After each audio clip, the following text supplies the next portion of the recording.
piece is about a violence, being attacked, knocked over, violated. I imagine that Jesus in his humanity experienced all those feelings and more when he heard the sentence of death. There is an image of a shroud, cloud, in the painting, prefiguring his death and time and tomb. This represents Jesus holding up the cross, but this cross is designed with things like guns, poverty, liars, etc. It's to symbolize how he carried the weight of the world's problems on his shoulders for our benefit. He sacrificed himself for our mistakes. Jesus, the cross you've been carrying is very heavy. You're becoming weak and almost ready to faint, and you fall down. Nobody seems to want to help you. The soldiers are interested in getting home, so they yell at you and try to get you up and moving again. This installation is a crime scene. White chalk outlines a body, red paint represents blood, and yellow caution tape marks the spot where Jesus fell. What happened to Jesus was a crime committed by police.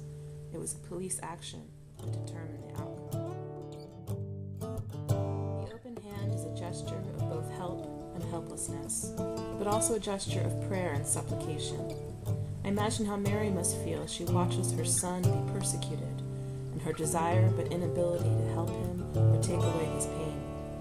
A lifeline traces our palms, supposedly foretelling our fate, like Jesus' fate was foretold from the very beginning. A lifeline is also a rope tossed out to save someone. Thus this piece combines the helpful, helpless hand and a lifeline with text from the Gospels outlining the story of Mary and Jesus from manger to the cross. Simon traveled over 600 miles from northern Africa with his 2 sons to celebrate Passover in Jerusalem. They didn't find the happy festival that they expected. Simon was in the wrong place at the right time to be yanked from the crowd and forced to carry the cross. The blood on the cross made Simon ritually unclean and now unable to join the Passover feast. And yet his eyes were turned to the Paschal Lamb, and his life was forever after changed.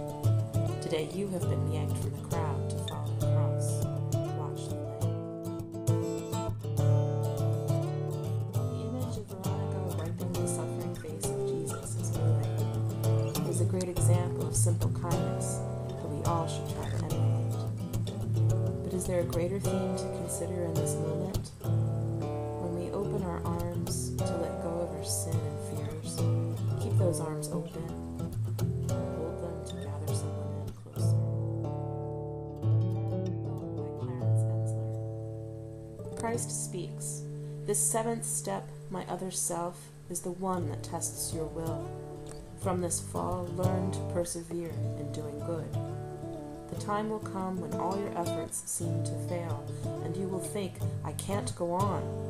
Then turn to me, my heavy-laden one, and I will give you rest. Trust me and carry on.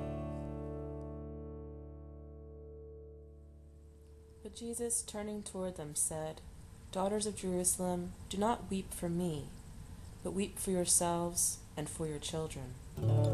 This image is the combination of a photo taken of a landscape and layered with a photo of a traditional Station 8 sculpture of the women of Jerusalem, shown in reflection.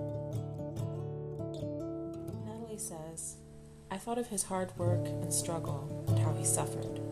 I want people to think of Jesus' sacrifice. Kenelise says, I think at this moment he has accepted his sacrifice, but needs strength. He is at peace with what he has to do and is ready to face everything, despite the pain and agony. This installation was built in stages, starting with a lantern used to symbolize the heart and light of Jesus, which continues to shine upon the world. The cross, covered in newspaper clippings and urban decay, symbolizes the very pain and suffering experienced daily by humanity, ultimately leading to our death. God, through Jesus, in human form, experienced that same death. However, death was not the final word. The flowers blooming in spring symbolize rebirth, God's gift given to the world. Stay hopeful. God lives here too, in in our city, in its beauty, and even in the blight, in our hearts, in the good, and in our times of trouble. Nancy was inspired by what she sees and experiences every day at work as a police officer for the city of Philadelphia. She is at the forefront of what is going on in the streets, in the justice system and the courts today, witnessing the good and the bad of every situation. The reminders are on every corner: the candles, the teddy bears, the pictures of those who have died. Jesus died for us.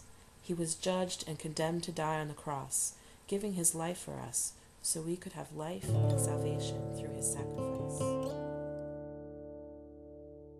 Mary pondered many things in her heart. His youth and ministry gave her more to ponder. Sometimes she forgot that he had a destiny to fulfill. His last days must have been an agony for her to watch and not be able to offer comfort.